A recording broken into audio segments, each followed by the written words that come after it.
Do. I like throwing pancakes at the wall with bananas.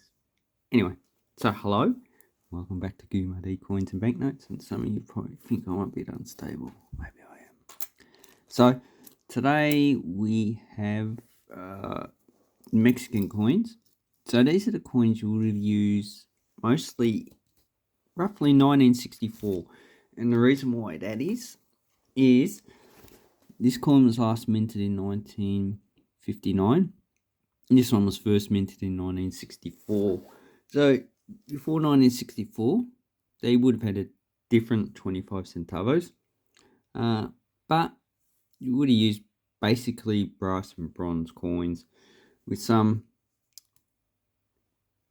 bullion. There was a larger 5 peso coin, about 40 millimeters, but I don't have that one to show you. And that's basically it. The rest of the denominations, banknotes. They did also have a 10 pesos. I don't think that was pretty popular. It was the same size as a 5 peso, 40 millimeters. So it's a good idea. Okay, so in 1955 they reduced the 5 pesos to 36 millimeters. So the old 5 peso and the new 10 peso silver coins could be confused with each other's denominations. But I don't think the mintage figures for that are actually fairly, 1956, 3.5 million. That's not enough for commerce. It's just really just to rich people to pay debt. Okay, so we have the 1, 5, 10, 20, 25, 50 centavos, and we have the 1 peso coin. So these would have been the more common coins in circulation. So there is an evolution of Mexican coins starting in 1964. So in 1964, they removed the bronze coin, which was last minted in 1959, and they issued a copper nickel coin. And as you can see, it's reduced in size. And this coin was minted up until, I believe, 1983. But we'll get into that later. Okay, and the next thing they did, 1966, they removed this coin. So they no longer minted a 25 centavos. So that went, bye-bye, go away, we don't need you anymore. Then, in 1970, they issued a smaller 1 peso coin. So that is a copper nickel coin. Smaller one. And that 1 peso was used up until, I believe, 1984 when they reduced the size of that coin. So basically in 1965, these are the coins you will be using in, actually not 1965, 1970.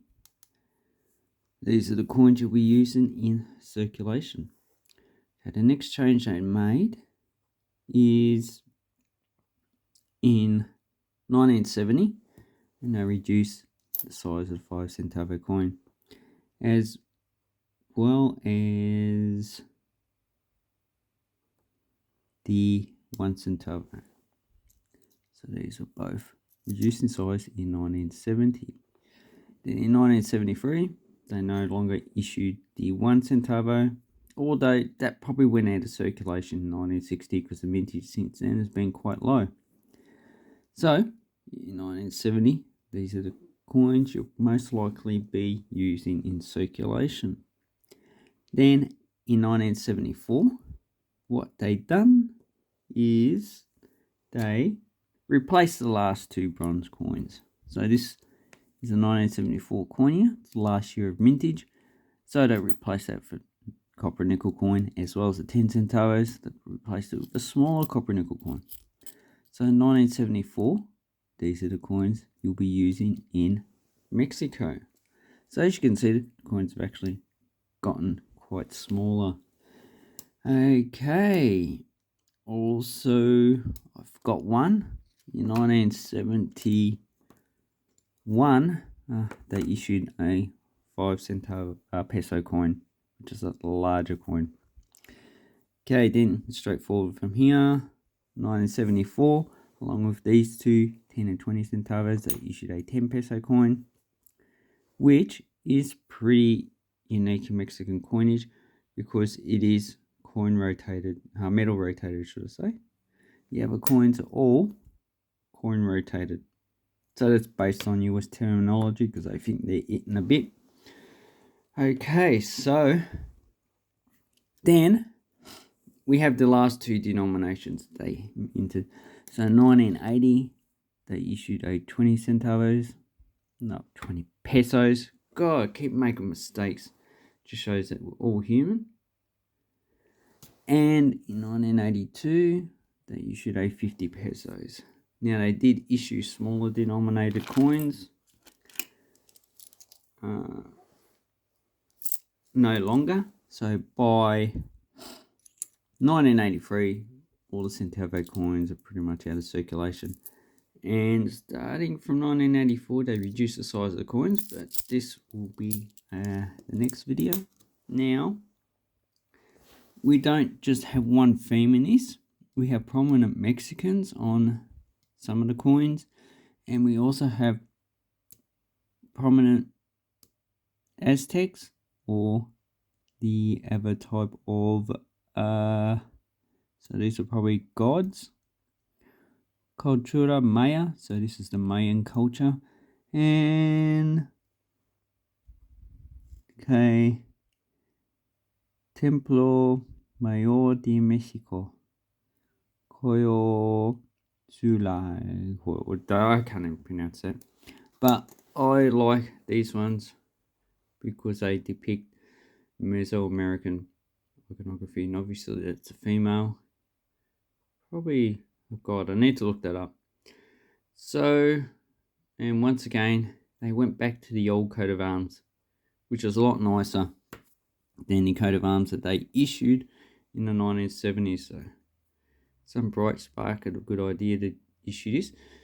So, engraving this coat of arms would have been a lot cheaper, and it would have lasted longer on a die because it's just lines. You can re-engrave it quite easily. This one's a lot harder, a lot more detail, and it wouldn't have lasted as long on the die. So, basically, that is the evolution of Mexican coins from 1964 to 1982. And another thing that I forgot, 1980, they reduced the size of the 5 peso coin. So basically, in 1982, well, these are the coins you will be using, but realistically, 1976, they got rid of that. 1982, you might have used these, but I'd say you wouldn't have used those. So these are pretty much the denominations you would have been using in 1982. And obviously they're quite large, so they went in the early 70s, small coinage to quite a large coinage.